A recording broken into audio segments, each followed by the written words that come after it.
wabarakatuh. Halo semuanya, kembali lagi di podcast Suara Gen Z. Pada kesempatan kali ini kita akan membahas tentang circle pertemanan.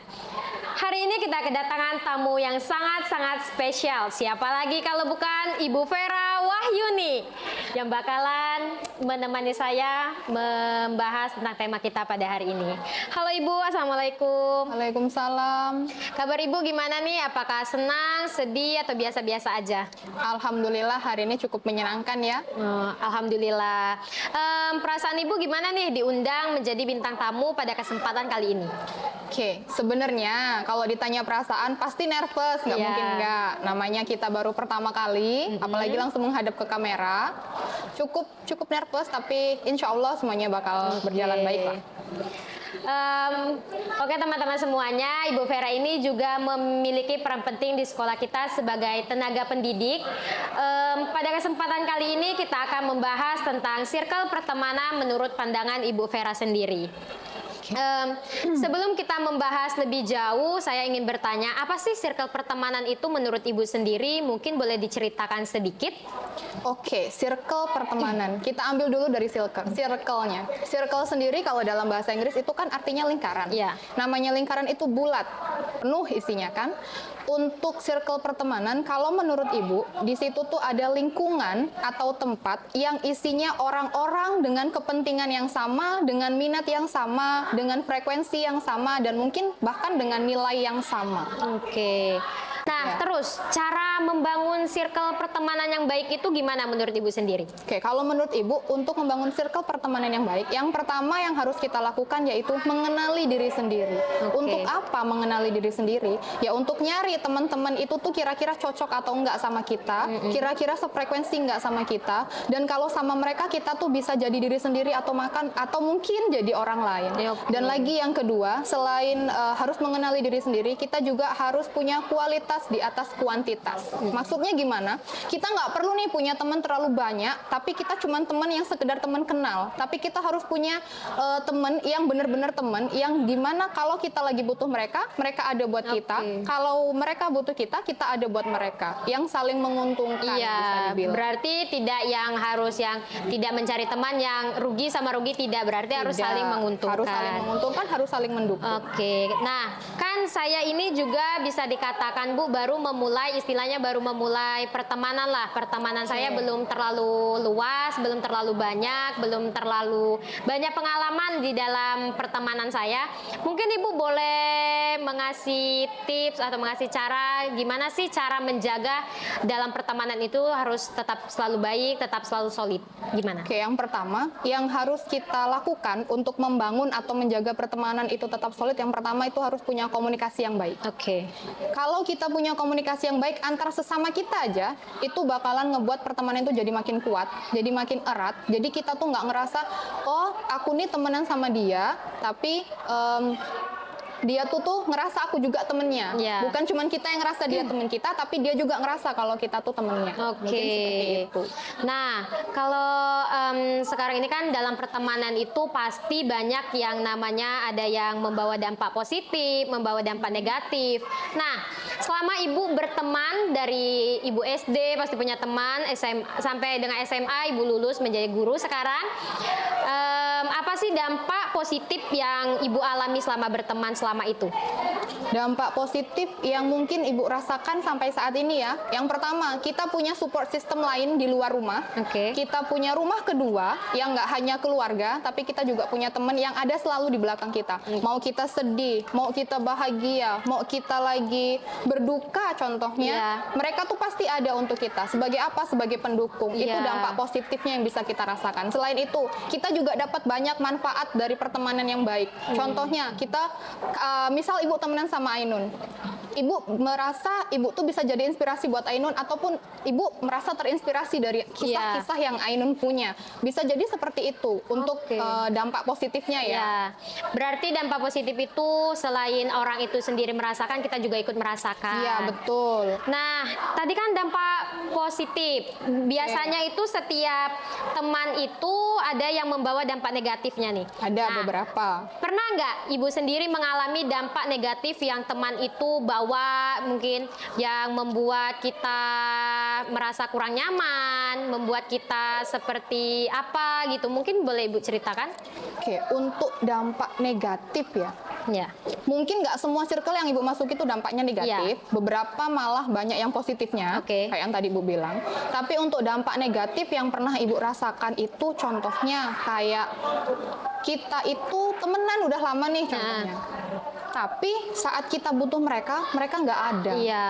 Mereka nggak mau nemenin kita. Mereka bahkan mendukung pun atau tanya kabar pun tidak. Lalu, circle yang lainnya juga ada lagi. Mereka hanya memanfaatkan. Iya. Contohnya memanfaatkan. Kalau misalnya kita pintar, pasti yang dimanfaatkan cuma kepintaran kita. Iya, benar. Terus yang kedua, kalau misalnya kita punya banyak uang misalnya, pasti mereka cuma dekat kalau ke kita, kalau kita punya uang. Tapi Iya. kalau kita nggak punya uang, mereka pergi. Dan lagi, ada satu circle yang menurut Ibu tuh dampaknya cukup sangat negatif, yang diantaranya dalam circle itu isinya orang-orang yang selalu membicarakan kita Iya. saat kita nggak ada, tapi Iya. pas kita ada mereka sok baik. Iya.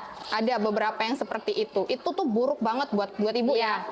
Makanya Ibu ada sedikit mungkin apa ya, kayak ketakutan sebenarnya untuk mencari circle-circle baru tuh ada ketakutan.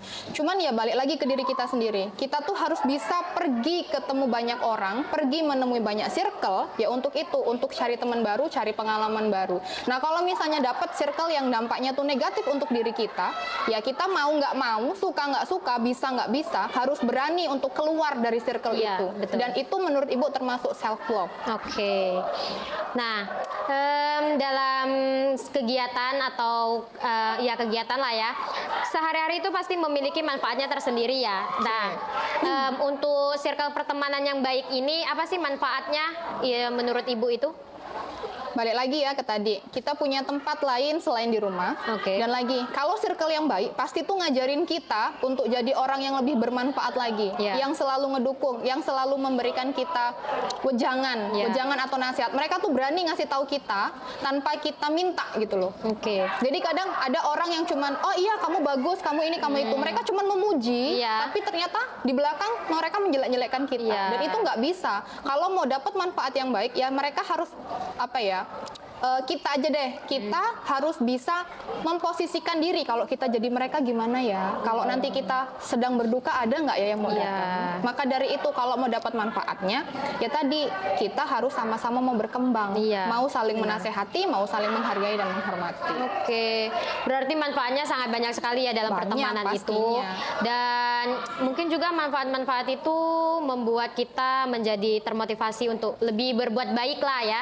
Ya, Dalam pertemanan tentu itu saja. kalau kita baik, teman kita bakal baik. Kalau Iya. kitanya jahat, kita bakal dibalas jahat, bisa dibilang gitu. Iya, bisa dibilang seperti itu. Iya, nah biasanya nih Ibu, kalau di dalam pertemanan itu pasti istilahnya memiliki konflik atau masalah kecil ya. Iya. Seperti beda pemikiran, beda penilaian akan sesuatu. Nah, apa sih cara atau tips Ibu untuk menangani itu semua? Oke, untuk menyelesaikan masalah lah ya, Ya. menyelesaikan konflik. Dalam lingkungan pertemanan itu nggak semuanya kehidupan di sana tuh mulus. Iya, Nggak betul. semuanya punya hubungan tuh yang baik-baik aja. Pasti akan ada masanya kita itu saling berkonflik.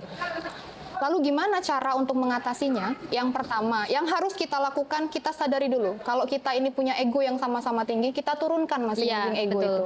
Kita turunkan dulu, kita cari solusinya biar ego itu tuh bisa sama-sama hilang. Oke. Yang kedua, komunikasi balik lagi. Kalau punya masalah dikomunikasikan, bukan kayak udahlah aku punya masalah diamin aja orang dia yang salah. Nah, jangan ngerasa kayak gitu, nggak bisa. Mau kamu benar, mau kamu salah, tetap sama-sama minta maaf. Iya, harus hadapi. Iya, harus dihadapi, harus diselesaikan. Iya, harus Jangan diselesaikan. didiamkan. Masalah itu nggak akan selesai kalau cuma didiamkan. Iya, apalagi kalau kita yang salah terus kita lari dari kesalahan itu Nah, sendiri. itu nggak bisa, nak, nggak bisa Iya. kalau seperti itu. Nah. Harus kita hadapi, harus berani maju. Oke, terus ada juga yang sama-sama salah tapi merekanya ini gengsi untuk minta maaf. Ada juga yang yang seperti seperti itu. itu. Terus ada juga tipe teman ini kalau kita udah minta maaf, udah berniat baik nih. Ya. Terus dia kayak yang menghumbar ke teman lain, dia minta Ya. maaf ini, ada juga Ya. yang seperti itu. Itu salah satu circle yang negatif. Iya. yang nggak Jadi- baik buat diikuti. Ya, jadi sangat-sangat menjaga komunikasi itu sangat-sangat Sangat penting. penting dalam pertemanan, apalagi dalam pertemanan seperti kita sekarang ya, Bu. Iya. Nah, mungkin di luaran sana masih banyak orang yang takut untuk memulai atau untuk membangun sebuah circle pertemanan. Mungkin beberapa dari mereka semua menilai pertemanan itu hanya tentang mengejek, menghina, membuli satu sama lain, sehingga pemikiran mereka itu membuat diri dia takut untuk keluar rumah, takut ketemu orang banyak, takut untuk Bersosialisasi. ya mungkin bersosialisasi. Jadi itu tuh apa sih pesan lah yang ingin Ibu sampaikan untuk para pendengar di luaran sana? Untuk para pendengar, yang mungkin bisa Ibu sampaikan, carilah teman sebanyak mungkin yang kiranya bisa membantu kamu membangun diri kamu untuk jadi lebih baik. Cari teman yang benar-benar mau dijadiin teman, yang bisa dijadikan support system Iya. di luar keluarga, di luar lingkungan masyarakat mungkin Iya. ya. Dan lagi cari teman yang bisa mengajak kamu ke hal yang lebih baik, bukan ke yang lebih buruk. Iya. Karena teman yang baik itu yang akan selalu mendukung kamu, tapi teman yang buruk itu yang akan selalu menghakimi kamu. Iya, betul. Terus juga jangan lupa mencari teman yang sama-sama menerima kita apa adanya, Ya. itu jauh lebih penting. Tentu saja itu lebih Di penting. dalam pertemanan jangan sampai ada yang mengejek, menghina, membuli, itu tidak baik untuk pertemanan sendiri. Nah, kita udah berbincang udah lama ya Bu ya, cukup lama dari cara membangun menurut Ibu sendiri sampai dengan pesan-pesan yang Ibu sampaikan untuk teman-teman semua. Saya cuma ingin menyampaikan, oke teman-teman semuanya, ingatlah pertemanan adalah tentang memberi dan menerima. Jangan lupa untuk selalu mendukung dan menghargai satu sama lain dalam pertemanan. Terima kasih saya ucapkan kepada Ibu Vera yang sudah meluangkan waktunya untuk datang ke podcast kita pada hari ini. Terima kasih untuk para pendengar di luaran sana. Semoga kita semua memiliki teman yang baik dan bermakna.